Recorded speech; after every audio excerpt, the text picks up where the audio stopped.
The galaxy sought peace, but humanity refused to bow. Part 2. A Line in the Dark. 3 months passed, and humanity gave no answer. The Concorde was not used to waiting. For 12,000 years, their directives had been followed the way gravity was followed, not because anyone agreed with it, but because resistance seemed impossible. And yet here was this small young species, sitting quietly in its little corner of the galaxy, saying nothing at all. The silence made them nervous. Nervous made them dangerous. Captain Nate Caldwell noticed the first signs from the bridge of the Ardent Vigil. Long-range sensors picked up fleet movements near the border of human-controlled space. Concorde warships, big ones, were repositioning in groups of 5 and 10, drifting into staging areas just outside the boundary lines. They were not attacking. They were not even threatening, officially. They were just there, the way a wolf sits outside a rabbit's burrow and waits. 47 ships confirmed, Sophie Greer said, standing at the tactical console with her arms folded. Her voice was flat and professional, but Nate could see the tension in her jaw. Most of them are Vethari heavy cruisers. 3 are Urani command vessels. The smallest ship in that fleet outweighs us by a factor of 6. Options? Nate asked. I have several, Sophie said. None of them are good. Nate almost smiled. Give me the least bad one. Sophie pulled up a star chart on the main display. She pointed to a narrow stretch of navigable space between 2 dense nebulae, a passage called the Rethys Corridor. It was the only practical route from Concorde staging areas into the heart of human territory. Everything else was blocked by radiation fields, gravity wells, or dead space that would take months to cross. If they come for us, they come through here, she said. The corridor is narrow enough to limit how many ships can pass at once. It does not make the odds good, but it makes them less terrible. Nate stared at the corridor on the map. It was a thin line of light, cutting through darkness. He thought about what it would mean to put his ship in that line and wait for 60 warships to come through. Meanwhile, on the Concorde capital, a massive station called the Pale Threshold that orbited a dying red star, Ambassador Leo Harmon was fighting a different kind of battle. He had been granted an audience before the High Accord, the ruling council of the 12 oldest species in the galaxy. The chamber was enormous, built for beings that ranged from 30 feet tall to creatures that existed partly as clouds of charged particles. Leo stood at the center on a small platform designed for species his size. He felt like a coin dropped on a cathedral floor. He did not shout. He did not make demands. Instead, he asked questions. The Concorde says it exists to preserve peace, Leo said, his voice calm and clear. We respect that goal, but we have studied your history, and we have noticed something. Every species that joins the Concorde gives something up. Military strength, scientific independence, the ability to say no. And in return, you provide protection. But protection from what? The greatest military force in the galaxy is the Concorde itself. So the protection you offer is really protection from you. The chamber was quiet. The eldest member of the Accord, an Urani, a being made of living crystal that pulsed with slow, deep light, spoke in a voice like stone grinding against stone. Every young species believes it is different, the Urani said. In 12,000 years, none of them have been. But has the Concorde ever considered that a willing partner might be more valuable than a resentful subject? We have considered it, the Urani replied, and we have concluded that willing partners are simply subjects who have not yet understood their position. Leo let that answer hang in the air. He wanted every diplomat and observer in the chamber to hear it clearly. Then he bowed politely and left. Back in human space, Nate received his orders from Terran Military Command. He was to take the Ardent Vigil and 2 escort frigates to the mouth of the Rethys Corridor and hold position. Intelligence confirmed that the Concorde fleet was preparing to move through the corridor to establish a permanent garrison in human territory. No permission had been requested. No warning had been given. Before he departed, Nate made one more contact. He reached out to the Dranathi, a reptilian species that had submitted to the Concorde 2 centuries ago. Their military liaison, a scarred old soldier named Torek Vaughn, answered the encrypted channel with a raspy voice and tired eyes. "I cannot give you ships," Torek Vaughn said. "I cannot give you weapons. If I did, my people would pay the price." "I am not asking for ships," Nate said. "I am asking for information." Torek Vaughn was quiet for a moment. Then he transmitted a data package, navigational charts, fleet formation patterns, communication protocols, and sensor frequency tables for every major Concorde warship class. Things that no emergent species was supposed to have. "I do this," Torek Vaughn said, "because 200 years ago, my people wanted to say what you are saying now. We were too afraid. I have lived with that fear my entire life, and I am tired of it." Nate thanked him and cut the channel. 3 days later, the Ardent Vigil and its 2 escorts arrived at the Rethys corridor. They took position at the mouth, 3 small ships floating in a sea of stars and dust, and they waited. They did not wait long. The Concorde fleet arrived like a slow-moving wall of metal and light. 47 warships in tight formation, their hulls gleaming with the strange iridescent coating that Vethari engineers used. At the front was the flagship, a vessel so large that it made the Ardent Vigil look like a lifeboat beside a cruise ship. The Concorde Admiral, a Vethari officer with gold markings on his shell, hailed them on a standard frequency. "Human vessels, you are obstructing a lawful Concorde peacekeeping operation. Stand aside immediately." Nate took a breath. Sophie looked at him from the tactical station. The bridge crew was silent. Every one of them knew the math. 3 ships against 47. If the Concorde opened fire, they would last about 4 minutes. Nate opened a channel. Not the private frequency the Admiral had used. He broadcast on all open channels. Every frequency, every relay, every listening post within range. He wanted the entire galaxy to hear what came next. "This is Captain Nate Caldwell of the Terran cruiser Ardent Vigil. I am speaking to the Concorde fleet and to anyone else who is listening. This corridor leads to our home. You have not been invited. You may proceed, but you should know that we will fight. Not because we think we can win. We know the numbers as well as you do. We will fight because what you are doing is wrong. You are entering sovereign space without permission, against the will of the people who live there.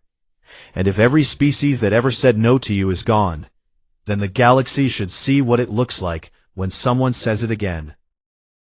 He closed the channel. The silence that followed was enormous. It stretched across light years, carried on radio waves and quantum relays to thousands of worlds. The Concorde fleet did not advance. The Admiral requested new orders from the High Accord. Sophie let out a slow breath. "That was either the bravest thing I have ever seen," she said, "or the dumbest." "Could be both," Nate said. He kept his eyes on the fleet ahead of them. They have not left yet. She was right about that. The fleet held position, just beyond weapons range, like a fist that had been raised but not yet thrown. Nate did not relax. He knew this was not a victory. It was not even close to a victory. It was a pause, a held breath in a conversation between a mouse and a mountain. But pauses, he had learned, could be powerful things. Because every minute those 47 ships sat motionless in front of his 3. The galaxy was watching. And every minute the galaxy watched, the story changed a little. It stopped being about a small species being put in its place. It started being about something else entirely. It started being about what happens when someone refuses to move. The galaxy sought peace, but humanity refused to bow. Part 3. The Weight of Watching. The recording of Nate Caldwell's broadcast spread across the galaxy like fire through dry grass. Within hours, it had been translated into over 300 languages. Within days, it had reached worlds that most humans had never heard of. Species on the far side of the galaxy, civilizations that had no stake in human affairs and no reason to care, were watching and talking about the small fleet of ships that had refused to move. The Concorde had not expected this. For 12,000 years, their enforcement actions had been quiet, efficient, and invisible. A directive was issued. A species complied, or it did not. If it did not, the Concorde fleet arrived, the matter was settled, and the rest of the galaxy moved on without asking questions. That was how it had always worked. But Nate had put it on an open channel. He had turned a private act of power into a public one, and now the galaxy was asking questions that had not been asked in a very long time. On the pale threshold, Leo Harmon watched the political fallout with careful eyes. He had spent his career studying how empires fell, and he knew that they never fell because of one battle or one speech. They fell because people started talking. Once the talking started, it was very hard to stop. He began reaching out to other species, not the powerful ones, not the elder races. He contacted the small ones, the quiet ones, the species that had been absorbed into the Concorde so long ago that they had forgotten what independence felt like. He did not ask them to fight. He did not ask them to rebel, or to send ships or to make grand statements. He asked them to do something much simpler. He asked them to watch. "All I need," he told a nervous diploma from the Helene, a small avian species that had joined the Concorde 4,000 years ago, "is for you to pay attention. That is it. Just watch what happens and remember it." The Helene diplomat blinked her large golden eyes. "Why does watching matter?" "Because," Leo said, "power depends on nobody looking too closely. The moment people start watching, the people in charge have to explain themselves. And once they have to explain, they have already lost something they cannot get back." On the Dranathi homeworld, a young political figure named Sei Cole was doing more than watching. She was talking. She stood before the Dranathi ruling council and played Nate's broadcast on the chamber speakers. The words echoed off stone walls that had heard 2 centuries of quiet obedience. "This human captain," Sei Cole said, "commands a ship that our warships could destroy in seconds. He has no special technology. He has no secret weapon. He has 3 ships and a corridor. And he told the most powerful fleet in the galaxy to stop. Do you know why? Because his people still have the right to say no. We gave that right away 200 years ago. I want to know if we can ever get it back." The council told her to be quiet. She refused. The footage of her speech leaked to the public networks within an hour.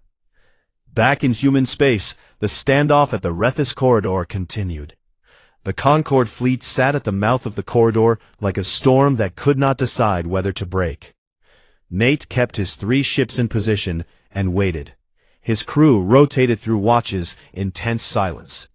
They ate their meals quickly. They slept lightly. Every alarm made hearts jump. Sophie Greer discovered something troubling during a routine scan. The Concorde had started jamming some of humanity's deep space communication relays. Not all of them, just enough to slow down the flow of information between the colonies and Earth. It was subtle, the kind of thing that could be denied or blamed on technical problems. "They are trying to cut us off from each other," Sophie said. "If they can isolate the colonies, they can deal with us one at a time." "Can you fix it?" Nate asked. Sophie thought about it. Then she smiled, which was never a good sign for whoever was on the other side of her plans. She rigged a system of short-burst laser transmissions, bounced off clouds of debris scattered through the corridor. It was old technology, clumsy and slow, like sending letters instead of making phone calls. But it was nearly impossible to jam or intercept. "Not elegant," she admitted, but it works. On Earth, a civilian engineer named Katie Dunbar read about the standoff on the news feeds and felt something twist in her stomach. She was 34 years old, quiet, and had spent the last 6 years designing reactor systems for Terran warships. She had helped build the engine core of the Ardent Vigil itself, back when it was just a skeleton of metal in a dry dock above Mars. She contacted the Terran Defense Ministry and volunteered to return to active service. They assigned her to a classified project that had been sitting on a shelf for 3 years, waiting for funding and urgency. Now it had both. The project was called Thornfield. The idea was simple but ambitious. Instead of building bigger warships that could match the Concorde in open battle, humanity would build something different.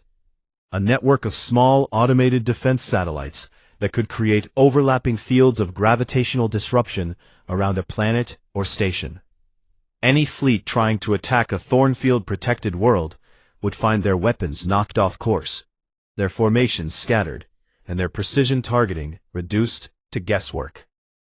It would not make humanity invincible, but it would make invading human space expensive. And Katie believed, with the quiet conviction of an engineer who understood systems, that expensive was almost as good as impossible when the people paying the price had to justify the cost. She threw herself into the work. Her team was small, just 12 people working in a cramped laboratory on Luna. They worked 18-hour days. They argued about power distribution and satellite geometry and field harmonics. They broke things and fixed them and broke them again. Katie told her team, during a late-night session when everyone was exhausted and frustrated, "We are not building a weapon. We are building a lock for our front door. And we are going to make sure it is a very good lock." The Urani Collective, the most ancient species in the Concorde, watched all of this with something that might have been curiosity. They sent a private encrypted message to Leo Harmon. It was short and unsigned, but Leo knew who it was from. The crystalline beings had a way of writing that was unmistakable, precise, cold, and beautiful, like frost forming on glass. The message read, "Do you understand what you are risking?" Leo thought about it for a full day before replying. When he did, his answer was just as short. "Better than you think." Then something happened that nobody planned. A small Concorde surveillance vessel, a scout ship barely larger than a shuttle, crossed the invisible line into human space near the colony of New Avalon. It was scanning the colony's orbital defenses, mapping gun positions and shield frequencies, collecting the kind of data that an invading fleet would need. A local defense frigate, commanded by Lieutenant Danny Pace, picked it up on sensors. Danny was 26 years old, the youngest ship commander in the Terran fleet, and he had been given the New Avalon posting because it was supposed to be quiet. It was not quiet anymore. He hailed the Concorde scout. "Concorde vessel, you have entered Terran sovereign space without authorization. Please reverse course immediately." The scout ignored him. Danny's weapons officer looked at him. "Orders, sir?" Danny thought about it. He thought about the standoff at the corridor. He thought about Nate Caldwell's broadcast, which he had listened to so many times he could recite it from memory. He thought about what would happen if he fired on a Concorde ship, and what would happen if he did nothing. He chose a third option. "Helm," he said, "put us directly between that ship and whatever it is scanning, close enough to block its sensors, and keep us there." The frigate moved. It positioned itself between the Concorde scout and New Avalon's orbital installations, close enough that the scout's scanning beams hit nothing but the frigate's hull. The scout tried to reposition. Danny matched every move, keeping his ship in the way like a man standing in a doorway, refusing to step aside. The scout transmitted an angry demand in Vethari. Danny did not respond. He just held position. After 40 minutes, the scout retreated back across the border. Danny let out a breath he did not know he had been holding. His hands were shaking. He gripped the arms of his chair until they stopped. The encounter was minor. No shots were fired. No one was hurt. But someone on New Avalon's communication team had recorded the entire thing on external cameras and uploaded it to the public networks. The footage showed a tiny frigate, barely a speck against the stars, placing itself between a foreign ship and the world it was protecting. Not firing, not threatening, just refusing to move. The video spread even faster than Nate's broadcast had. It was viewed on over 10,000 worlds in the first week. And across the galaxy, in meeting rooms and council chambers and quiet homes on 100 different planets, people from 100 different species watched that small ship standing in the dark and thought the same thing. Maybe saying no does not require being the biggest. Maybe it just requires being willing to stand there. The galaxy sought peace, but humanity refused to bow. Part 4. The Breaking of Silence. 6 months. That was how long the standoff lasted before the Concorde decided it had been patient enough. For 6 months, the 47 Concorde warships sat at the mouth of the Refus corridor, while Nate Caldwell's 3 ships sat on the other side. For 6 months, diplomats argued, and intelligence officers scrambled, and ordinary people across the galaxy refreshed their news feeds, waiting for something to happen. For 6 months, the galaxy held its breath, and then the cracks started showing. It began with the Heleni. They were a small species, avian, with delicate bones and large golden eyes, and a civilization that had existed inside the Concorde's shadow for 4,000 years. They had always been quiet. They had always followed the rules. But their ambassador to the High Accord stood up in the great chamber of the Pale Threshold and said something that had not been said in that room in a very long time.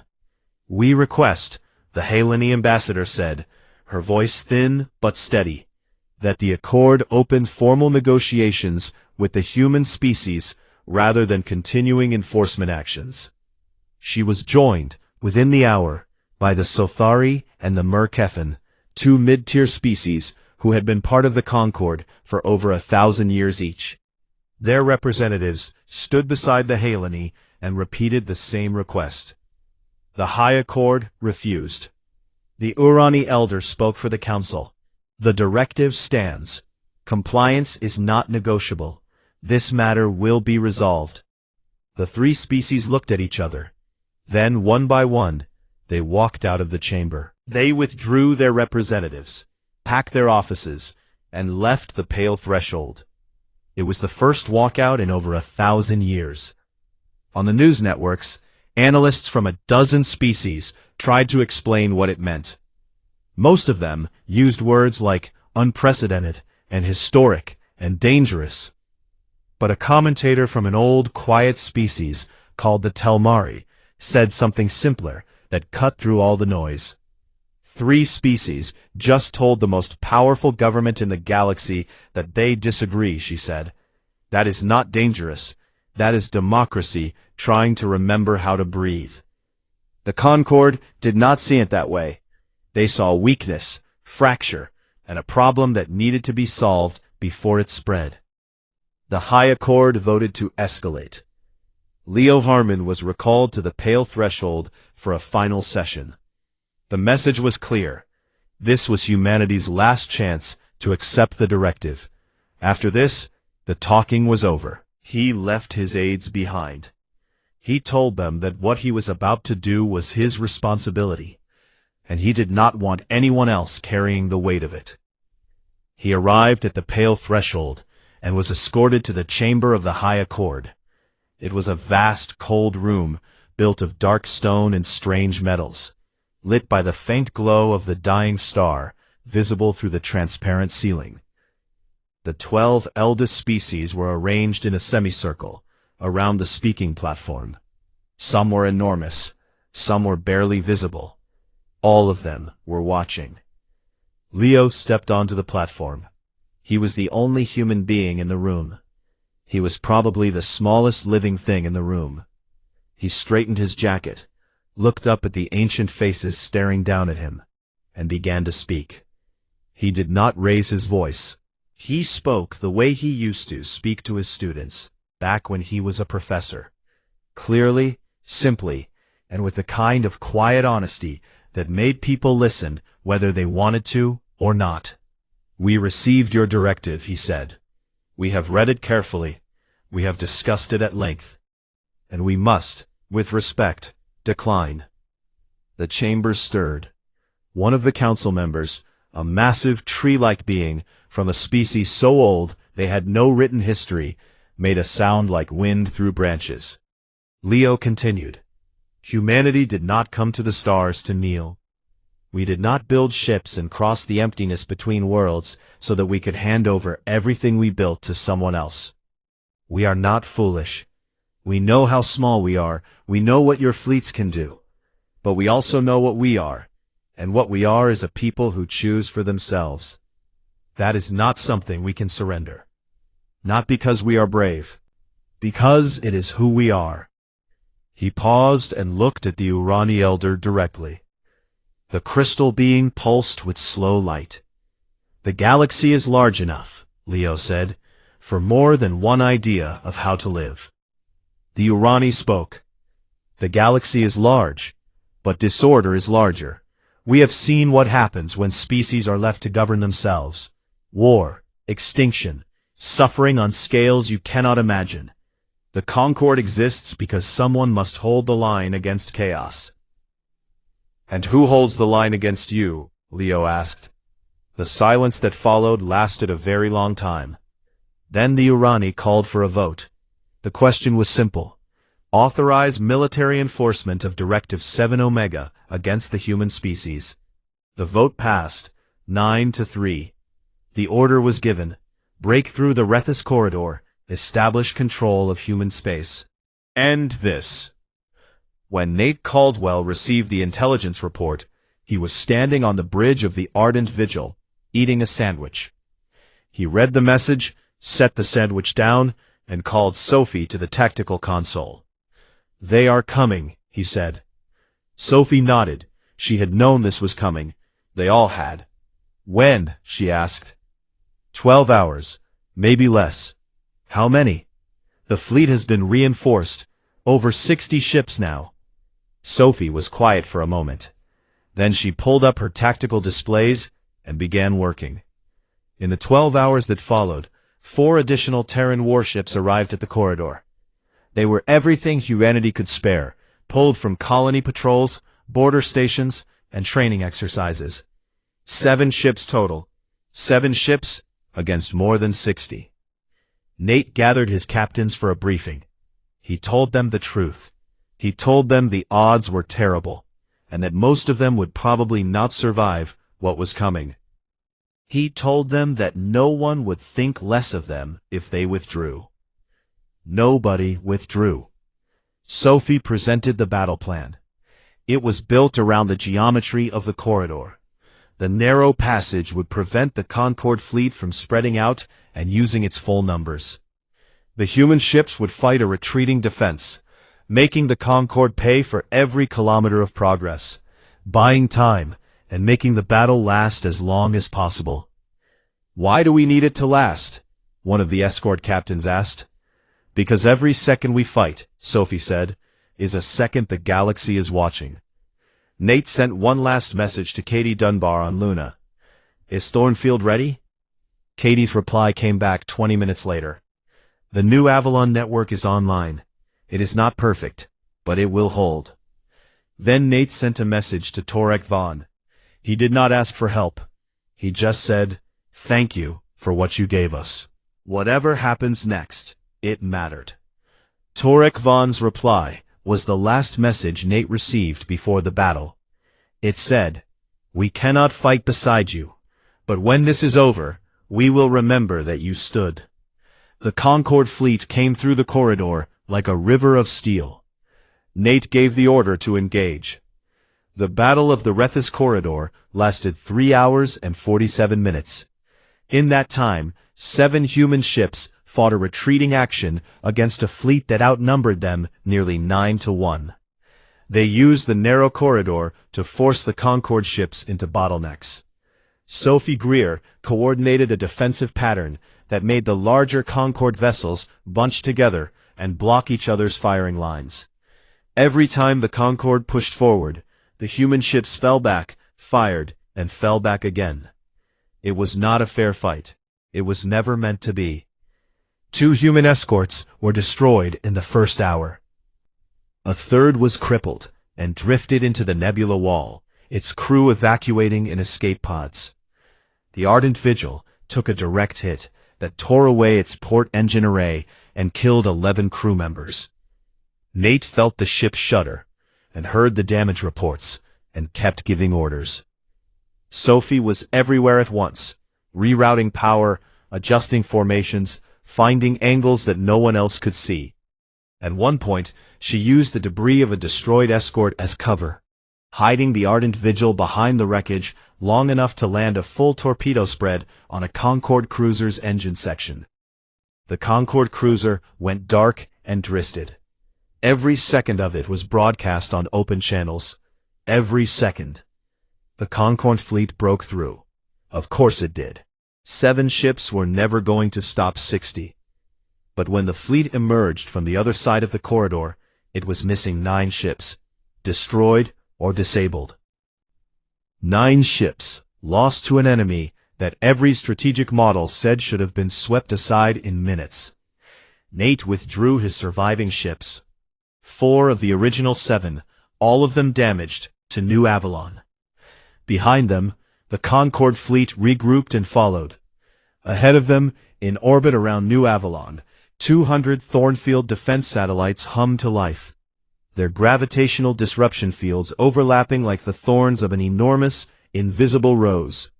Katie Dunbar watched the satellite network activate from her console on Luna, her hands trembling, her eyes locked on the status displays. Every satellite showed green. "Come on," she whispered to no one. The galaxy sought peace, but humanity refused to bow. Part 5. The Price of Standing. The Concorde fleet arrived at New Avalon expecting a colony that would crumble at the sight of them. They found something else entirely. The first wave of probing attacks hit the Thornfield grid and scattered like stones thrown into a river. Missiles veered off course. Energy beams bent and twisted as they passed through the gravitational disruption fields. Precision targeting, the foundation of Concorde military doctrine for thousands of years, became useless.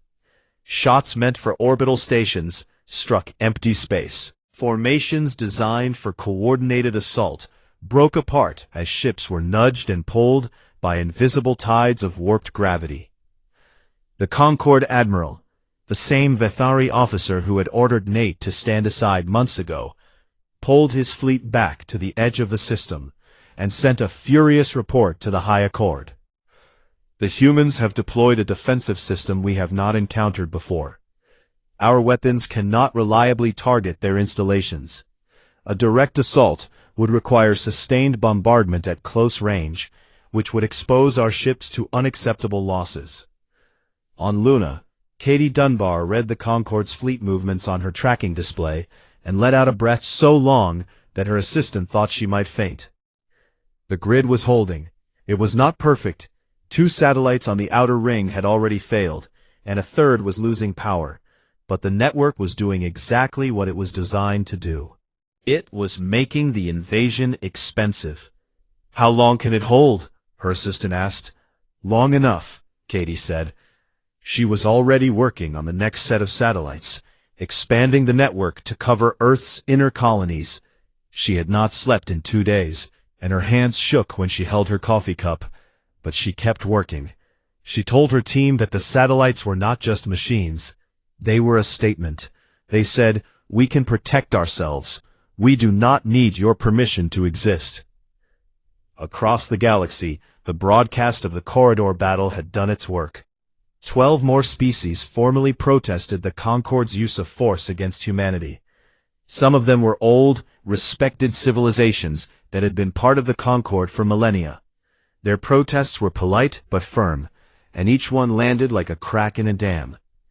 The Haelini went further. They announced that they were suspending all military contributions to the Concord Defense Collective until the situation was resolved peacefully. It was a small gesture in practical terms. The Helene fleet was tiny, but symbolically, it was enormous. They were the first species to withdraw military support from the Concord in living memory. The Sothari and Merkethan followed within a week. Inside the Urani collective, something even more remarkable was happening. The crystalline beings, the oldest species in the galaxy, the ones who had built the Concord and guided it for 12,000 years, were arguing among themselves. A faction had formed within the collective that believed the Concord had lost its way. They did not say this publicly, but they said it in their internal councils, their voices resonating through crystal chambers deep beneath the surface of their homeworld. "We built the Concord to prevent suffering," one of the dissenting Urani said. "But we have become the thing we built it to prevent. We are not keeping peace, we are keeping order. And there is a difference." Another responded, "If we show weakness now, every emergent species in the galaxy will reject the directive. The system collapses." "Perhaps," the first said, "the system should be allowed to change." The debate was not resolved, but the fact that it was happening at all was a shift that had not occurred in 6,000 years. On the pale threshold, Leo Harmon was not sitting still. He was meeting, quietly and carefully, with representatives from every species that had spoken out against the enforcement action.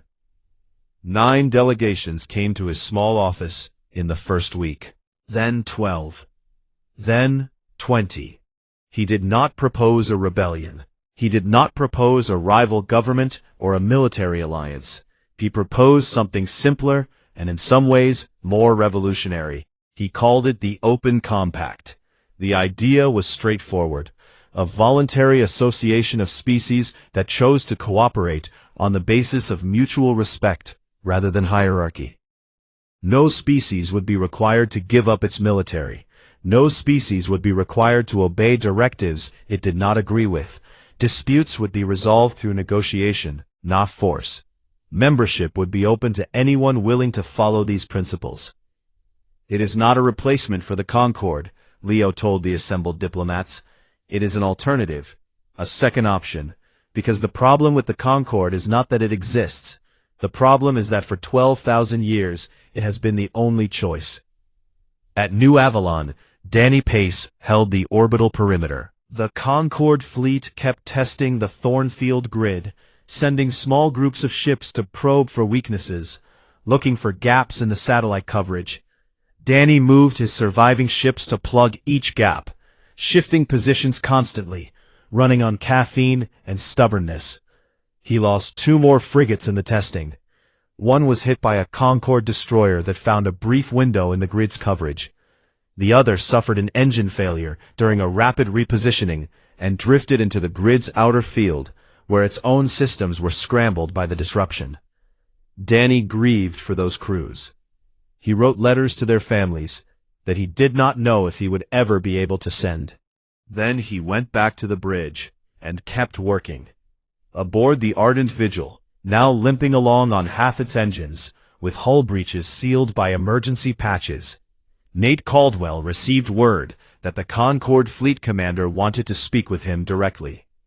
He accepted the communication. The Vethari admiral appeared on screen. His black shell was dull with exhaustion, and his golden rank markings seemed to have lost some of their shine. He spoke without the formal arrogance that Nate had heard in their first exchange. "Captain Caldwell, I have orders to take New Avalon." "I know," Nate said. "Your defensive system is clever. It will not hold forever." "It does not have to hold forever," Nate said. "It just has to hold long enough for the cost to become too high. And I think you already know that it has." The Admiral was silent. "Every species in the galaxy is watching this. If you destroy New Avalon, you will not be restoring order. You will be proving to every civilization in the Concord that the only thing holding your alliance together is fear.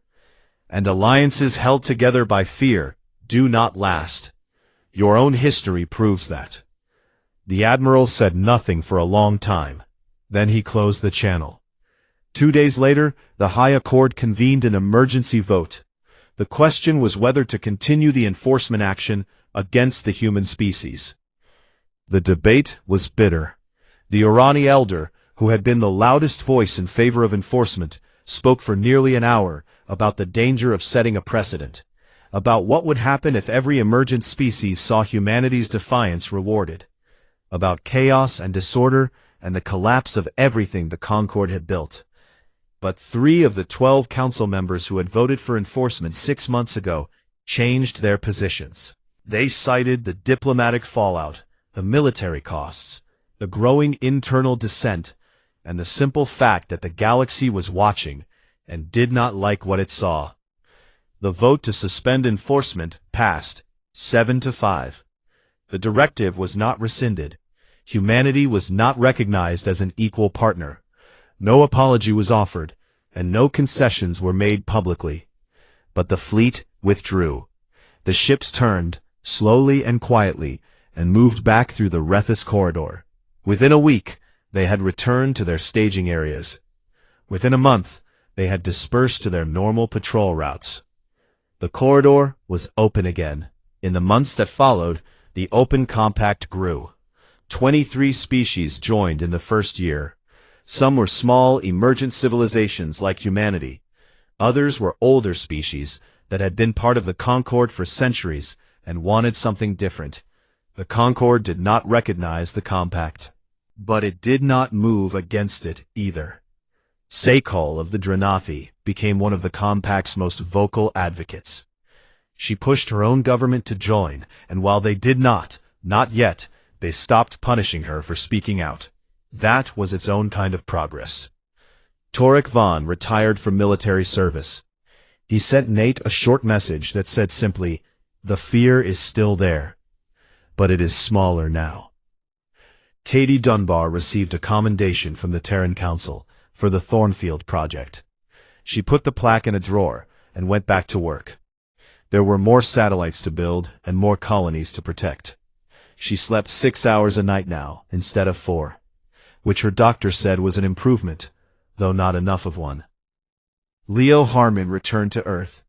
He went back to his office above Io and sat among his old books for a while. A reporter asked him how he felt about the outcome. He said he felt like a man who had talked a bear out of eating him, grateful to be alive, but under no illusion that the bear had become a vegetarian. Danny Pace was promoted to full commander and given a new ship. He named it the Quiet Stand, which the naming committee thought was unusual, but approved anyway. And Nate Caldwell stood on the observation deck of the Ardent Vigil, parked in a dry dock above Earth, while repair crews welded new hull plates and replaced the destroyed engine array. The stars were visible through the wide windows, endless and cold and beautiful. Sophie Greer found him there, as she always did. She stood beside him and looked out at the same stars. They were quiet together for a while. "Is it over?" she asked. Nate shook his head slowly. "No, the Concord is still the biggest power in the galaxy. The directive is still on the table. They will try again. Maybe not the same way, but they will try." So, what changed? Nate thought about it. He thought about the corridor and the battle and the broadcast. He thought about Danny's little frigate refusing to move. He thought about Katie's satellites humming in orbit. He thought about Leo standing alone in a room full of giants and speaking clearly. "What changed," he said, "is that for 12,000 years, every species in the galaxy learned that obedience and peace were the same thing. They learned that saying yes was the only way to survive. And now, because 7 ships held a corridor against 60, because a frigate stood between a colony and a scanner, because an engineer built a lock for the front door, because a diplomat asked the questions nobody was supposed to ask, now the galaxy knows that obedience and peace are not the same thing. They never were." Sophie was quiet for a moment. "That is going to take a long time to sink in," she said. "Yes," Nate agreed. "It will. So what do we do in the meantime?" Nate looked out at the stars. Somewhere out there, 23 species were learning to talk to each other as equals for the first time. Somewhere out there, old civilizations were having arguments they had not had in millennia. Somewhere out there, the Concord was watching humanity and trying to decide whether they were a problem to be solved or a future they had not imagined. "We keep standing," Nate said. "That is what comes next. We just keep standing." Sophie nodded. She did not say anything else. She did not need to. Outside the window, the stars burned on, steady and patient, the way they always had. And among them, scattered across 17 worlds, and a handful of battered ships, humanity went on doing what it had always done best, refusing to bow. End. The galaxy sought peace, but humanity refused to bow. Part 1. The Summons. The message arrived at 3 in the morning, ship time. Captain Nate Caldwell was sitting alone in his quarters aboard the deep space cruiser Ardent Vigil, reading an old paperback novel he had carried with him for years, when the communication alert chimed twice. He set the book down and opened the file on his console. It was encrypted with Concord-level security codes, which meant it came from the very top of the galactic government. He read it once. Then he read it again, slower this time. Every species classified as emergent, meaning those who had been traveling between stars for fewer than 500 years, was ordered to give up its military. All warships would be folded into the Concord Defense Collective. All weapons research would be handed over. All military academies would be shut down or reorganized under Concord supervision. In exchange, the Concord of aligned species promised full protection and guaranteed trade access. Nate leaned back in his chair and stared at the ceiling for a long time. Humanity had only been among the stars for about 300 years. They had 17 colonies spread across a modest stretch of the galaxy. They were small. They were young.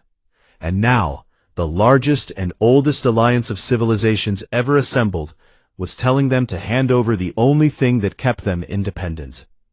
He called his second-in-command to the bridge. Lieutenant Commander Sophie Greer arrived, with her hair still wet from a shower, a cup of coffee in one hand, and irritation on her face. She read the directive on the main screen, and the irritation turned into something colder. "They are not asking," she said. "No," Nate agreed. "They are not." Sophie crossed her arms. "So what do we do?" "And we wait." Thousands of light years away, on Earth, the directive landed on the desk of Ambassador Leo Harmon. He was 61 years old, thin, and had the kind of face that looked like it was always thinking about something sad. Before he became a diplomat, he had been a history professor at a small college in Vermont. He still kept a shelf of old books in his office on the diplomatic station above Io, one of the moons of Jupiter. Leo read the directive 3 times, and then walked into the emergency session of the United Terran Council. The council chamber was loud. Some members were shouting. The representatives from the outer colonies wanted to comply immediately. They argued that humanity could not survive a war with the Concord. The numbers were too lopsided. The Concord had over 400 species, fleets that numbered in the tens of thousands, and technology that made human ships look like wooden rafts floating beside aircraft carriers. The representatives from Earth and the inner colonies pushed back. They said that giving up their fleet meant giving up their voice. They said that a species without teeth was a species that could be swallowed whole. Leo listened to all of it without speaking. When the room finally quieted, he raised his hand and asked one question. Has any species that gave its military to the Concord ever gotten it back? Nobody answered. The silence was heavy. A few council members looked at their hands. One of them pulled up the historical records and searched for 10 minutes before shaking her head. No, she said quietly. None of them. Leo nodded. Then we know what this offer really is. A week later, the Concord sent an envoy to deliver the directive in person. His name was Kel Sathra, and he was Vethari, a species of tall insectoid beings with shining black shells and eyes like polished stones. He stood nearly 8 feet tall, and moved with the slow, careful grace of something that had never needed to hurry in its life. He arrived at the human diplomatic station on Io, and was escorted to the meeting room, where Leo waited with a small team of aides. Kel Sathra placed the formal document on the table with one long clawed hand. He did not sit, because Vethari did not sit. He looked down at Leo the way a grown man might look at a child who had wandered into a business meeting. The terms are generous, Kel Sathra said. His voice buzzed faintly, the way all Vethari voices did when they spoke through their translation devices. The Concord has maintained peace for 12,000 years. We do not make offers like this carelessly. Leo picked up the document and read every line. Kel Sathra waited without moving. When Leo finished, he set the document down and smiled politely. It was the kind of smile that did not reach his eyes. We appreciate the Concord's concern for our safety, Leo said. Humanity will need time to consider this carefully. Kel Sathra tilted his head. The motion was insect-like and unsettling. You should consider carefully, he said. In 12,000 years, refusal has never ended well for anyone. I understand, Leo said. We will be in touch. After Kel Sathra left, one of Leo's aides let out a breath she had been holding. He just threatened us, she said. Politely, but he threatened us. Yes, Leo said, and he wanted us to know it. Back on the Ardent Vigil, Nate Caldwell received something unexpected. It came through a back channel, an anonymous, encrypted communication routed through so many relays that tracing its origin would take years. Inside was a single data file. He opened it on his personal console and found a list. It contained the names of 11 species. Next to each name was a date and a short note.